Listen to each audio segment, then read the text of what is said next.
India melalui konsulat jenderalnya di Medan telah memberikan beasiswa dan program pelatihan melalui Indian Technical and Economic Cooperation (PROGREMI) atau ITEC dan para alumni beasiswa Indian Council for Cultural Relations atau ICCR.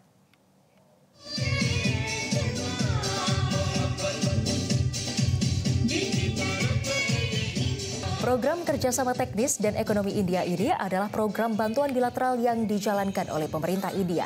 Sebelumnya, India telah melatih 55 personel yang berasal dari Sumatera Utara dan secara nasional dalam program pelatihan Indian Technical and Economic Cooperation. India memiliki lebih dari 400 jenis kursus dan lebih dari 100 institusi terkemuka. Untuk itu, pemerintah Provinsi Sumatera Utara memiliki kewenangan untuk menentukan kursus mana yang paling bermanfaat bagi para pegawainya. Selain itu, India juga memiliki program beasiswa khusus untuk Aceh.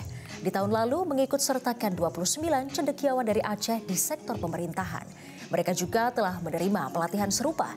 Pemerintah Provinsi Sumatera Utara sebelumnya mendapatkan pelatihan di India selama 2 minggu di bidang pertanian dan teknologi.